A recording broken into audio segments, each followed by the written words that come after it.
Y'all, I don't know if you're feeling it, but it feels like the universe is taking a cue from Jamie Foxx and saying, girl, get comfortable because things are getting unpredictable.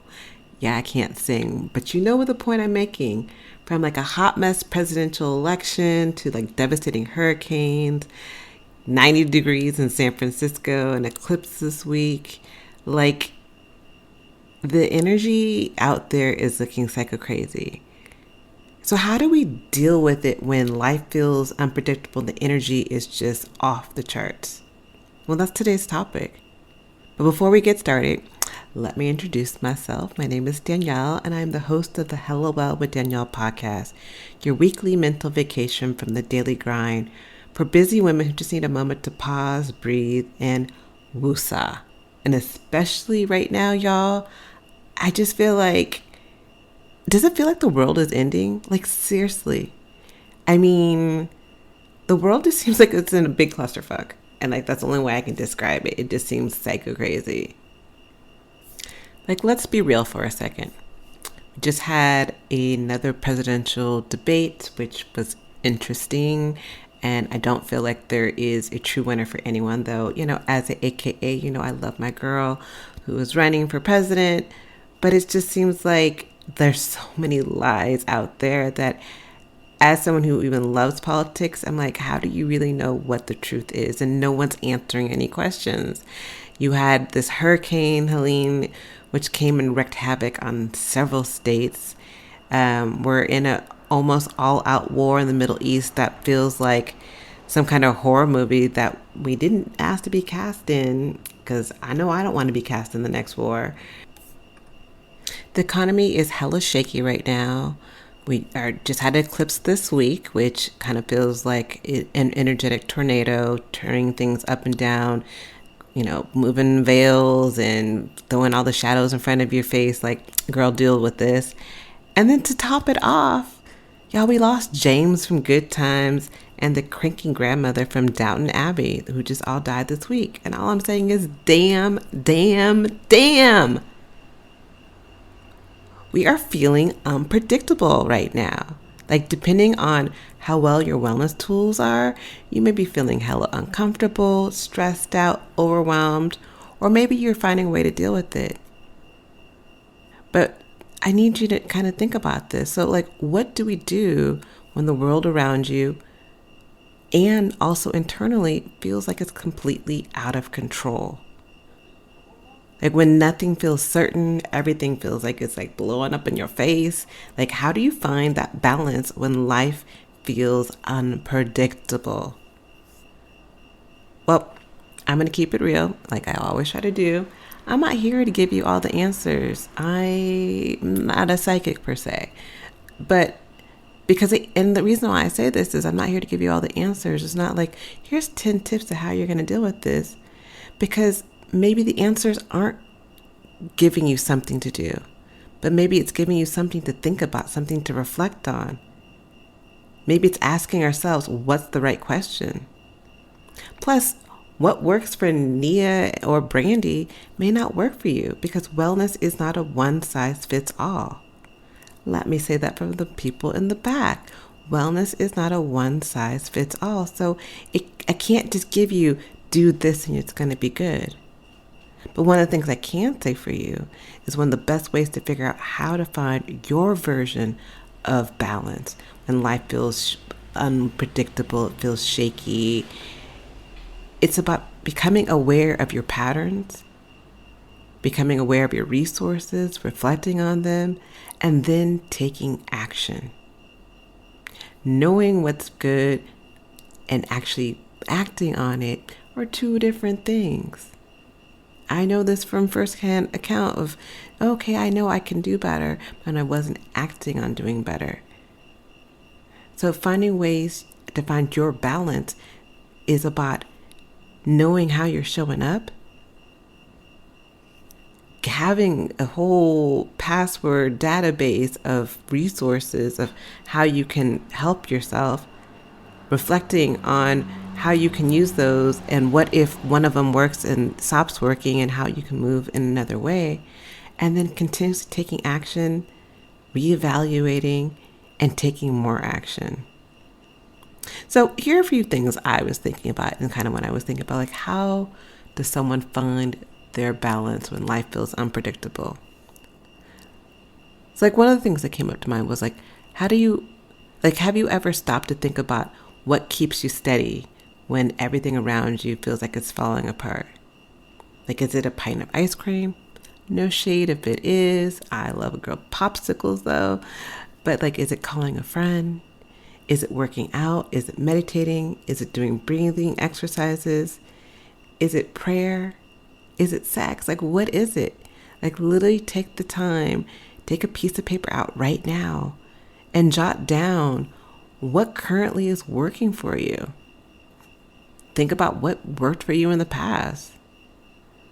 And then look at this list again, no shade, no guilt, and then see what you wrote down and see how many of these things are healthy coping mechanisms and how many of them are, yeah, it's getting me through, but is it really good for me to be eating edibles every single night to get some sleep?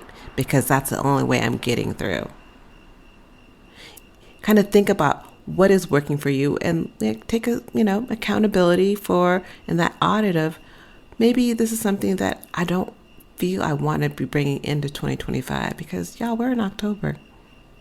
We're in the last couple of months. 2025 is coming in. We're going to start making those New Year resolutions and be like, oh, this year is going to be my best year. Well, if you're still having shitty coping mechanism, will it be your best year? You got to think that one through.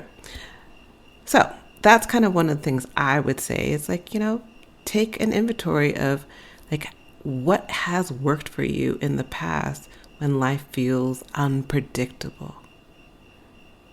And then start thinking about like, what are things in your life that you can control?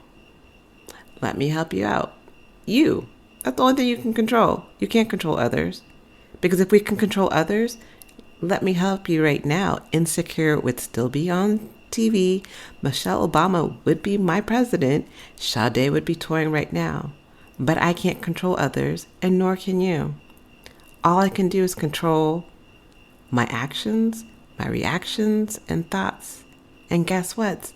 All you can do is control your actions, reactions, and thoughts. We often don't think we can control our reactions, but we totally can. But I sometimes question if we can control our thoughts, because I feel like so often we are so heavily influenced by societal norms that we don't even realize the thoughts that we're spewing out aren't even our thoughts. So what's one small thing that you can do right now to accept and detach from the outcomes in your life? Like, where can you focus your energy in a way that brings you back to your center? Not someone else's center, but back to your center. And like, also, like, how do you take care of yourself? Like, even when it feels like you've been hitting it from all sides with all the bad news, all the uncertainty, bills are coming in left and right. You're not sure how you can pay. Groceries are stupid expensive. The price of avocados are just ridiculous, but I digress in that situation. But like, how do you take care of yourself? What's working for me right now, and I say what's working for me just as things that you may want to consider trying is, a girl loves some meditation. Like, I meditate daily, finding that consistent practice and not just doing it every other day or when I feel like life is crazy, but doing something every single day, even if it's for a short amount of time, helps me keep grounded when life feels uncertain, when life feels unpredictable, and I feel like everything around me is out of control. But what I can control are those 13 minutes that I meditate every single day. And that's just one of the meditations. I actually do a couple meditations throughout the day. But every day I do the same meditation for the same amount of time. And that helps me. I won't lie. What other things that help me? I love CNN. I love Netflix and all those other shows. Like, I've really been getting into the morning show. There's this new show on Netflix with Adam Brody and Kristen Bell. And I forget what it's called. Like, oh, something about they won't like this or whatever. I forgot what it is. But it's like, I'm really loving this show. And on moments when I'm feeling kind of, oh, things are crazy because I am addicted to CNN, and I'm feeling like the more I know, the more I'm feeling kind of just anxious. I go to shows like that or my Emily in Paris, and it helps me. Is it the most productive and healthy coping mechanism? No. Am I aware of it? Yes. Is it getting me by on moments when I feel like I just need a streaming moment? Yes. It's not harming me at this moment. When it becomes an obsession to where I'm not doing anything and I'm so depressed and all I could do is watch Netflix, then that's a different situation. But knowing what also works for me is sometimes I just go outside. I know for me, being outdoors helps me. And if I'm really having a funky day and feeling really off, I fake like I'm going to buy a plant and go to a nursery. There's something about being around a bunch of plants that makes me feel good. But I say this again as this is what works for me. It may not work for you. You may not like chanting Ramadasa.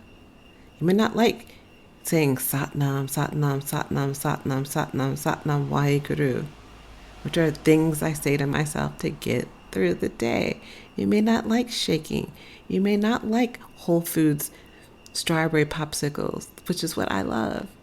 You may not like going to plant shops, which I love. But I'm asking you to find what may work for you. Figuring out that list, auditing the list to see which one is kind of maybe healthy coping mechanism and which one may be one you might want to kind of use as emergencies only or not use all the time. And then also go ask yourself, where do you turn when it feels like you're carrying the weight of the world or everything is just like too much? Like, it's too much. I can't do this. Do you have a support system? And I'm not just talking about the support system that you can physically use your Verizon phone if their service is working still, or whatever phone service you have, and call or text or send a DM to. I'm talking also about that prayer. Who are you calling? Whether it's God, whether it's some other divine source, it's Oya, it's, I don't know, whoever it is. Whether it's your ancestors, your spirit guides, your higher self. Call on your support team. Your support team isn't just in this realm. Like, we got to start thinking bigger because I just feel like things are just going to get more and more unpredictable at this point. Like, I don't see I don't see an end to some of the stuff. Like, I just feels like the universe, the energy around us is asking us to get prepared. Get prepared for the unpredictable. So how do you get prepared for the unpredictable? By grounding into yourself. By grounding into your power, knowing how to get stable. How do you create your own emergency self-care kit for your body, for your emotions, for your nervous system? Figuring that out, so when things around you seem like they're spinning out of control, you know how to be in your zone. I know these weren't easy questions. You may not have answers for all of them, so ponder them. Just take a moment and try to sit with it because the world outside is a mess. It is unpredictable. And the only thing we can control is how we show up ourselves and what we hold onto when everything else feels like it's spinning out of control. So if you have any questions or if you feel like you need a little bit of assistance with this, send me a DM. As a yoga therapist, I help my clients with stuff like this all the time. I give them recommendations how to use physical movements, mindful movements, meditation, breathing exercises, and we talk it out so they can work through things like this. So know that I'm here, and I'm rooting for all of you. I'm rooting for everyone who's listening to this because I want to see us all feel free, even in moments of unpredictableness. On that note, I will see y'all next week. Ciao. Thanks for joining us this week on the Hello Well with Danielle show. Make sure to visit our website, hellowellwithdanielle.com, where you can subscribe to our show on iTunes, Spotify, and Amazon Music and never miss an episode. Also, you can follow us on social media at Hello Well with Danielle on Facebook and Instagram, and Hello Well Danny on Twitter. And if you hella love the show and got some good nuggets out of it, know that I'm not too proud to ask for you to please leave a rating or review on iTunes so that we can continue to expand our reach and help other women of color. Again, thanks so much for listening, and I hope to see you next week. Ciao.